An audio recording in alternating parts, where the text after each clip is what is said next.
বেগম খালেদা জিয়া জানাজার নামাজ পড়াইছেন উপমহাদেশের বিখ্যাত আলেম আল্লামা আব্দুল মালিক হাফিজাহুল্লাহ তাআলা। এটা নিয়ে ট্রল শুরু করেছে এবং কথা বলা শুরু করেছে মুজাফফর বিন মুহসিন আহলে হাদিস। সে কি বলছে? নামাজ হয় নাই, জানাজার নামাজ হয় নাই, সূরা ফাতিহা পড়ে নাই। এটা হলো একটা ইখতিলাফি মাসালা। তারা এই ইখতিলাফি মাসালা নিয়ে ছোট তথা সুন্নাতগুলা নিয়ে তারা এমন গোরামি করে, এমন অহংকার করে, মনে করে যে তাদেরটাই সঠিক, তাদেরটাই ঠিক, এমনভাবে তারা মনে করে। কিন্তু এটা আসলে ঠিক না। মুসান্নিফ ইবনে আব্দুর রাজ্জাক, এরপরে মুসান্নিফ ইবনে আবি শাইবা, অন্যান্য হাদিসের কিতাবের ভিতর দিয়ে দলিল পাওয়া যায় যেখানে সূরা ফাতিহা বা সানা অন্য কোন হামদ দ্বারা পড়ছেন সাহাবায়ে কিরামের আমল দ্বারা, তাবিঈদের আমল দ্বারা, এগুলো প্রমাণিত। সুতরাং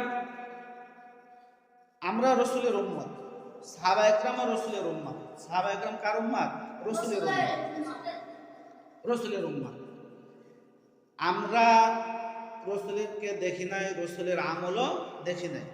দেখছেন সাহাবায়ে কিরাম। কারা দেখছেন? সাহাবায়ে কিরাম।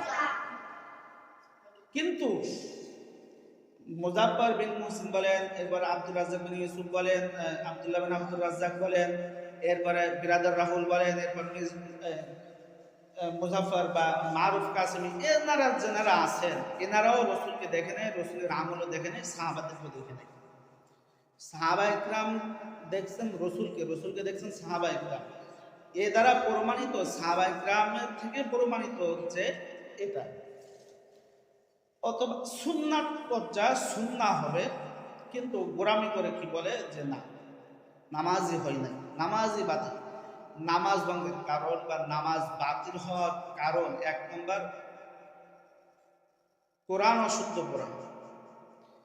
কোরআন সহি শুদ্ধ যদি না হয় তাহলে নামাজ ভেঙে যাবে। ওদের ভিতরে যে কতজন আছে যে কোরআন শুদ্ধ নাই, সহি নাই, সে ফতোয়া দেয় না, সুন্নাতের এখানে এসে বলে যে নামাজ হয় নাই, জানাজার নামাজ হয় নাই। সুতরাং এটা তার গাগোরামি, এটা তার লৌকিকতা, এবং এটা তার গাগোরামি ছাড়া আর কিছু না। এটা সাহাবায়ে কিরাম থেকে প্রমাণিত এবং তাবিঈ থেকে, হাদিসের কিতাবের ভিতর থেকে, এগুলো সব প্রমাণিত। কিন্তু তারা গাগোরামি, তারাও তো রাসূল দেখি নাই, দেখছেন সাহাবায়ে কিরাম। তারা বলে যে আমরা কি রসুলটা নিব নাকি কাঠটা নিব? সাহাবায়ে কিরামেরটা নিব, রসুলেরটাই নিব। রসুলেরটা সাহাবায়ে কিরাম যেভাবে আমল করেছেন আমরাও সেইভাবে আমল করবো। আমিনু কামা আমানান নাস। তারা হাদিসের ভিতরে, হাদিসের নাম হলো সহিহ মুসলিম। হাদিসের নাম কি? সহিহ মুসলিম। সহিহ মুসলিমের 747, 48, 49, 50, 51, 52 হাদিসের ভিতরে নামাজের সালাতে কিভাবে হাত উঠাবে, কতদূর হাত উঠাবে, এই বিষয়ে বলুন।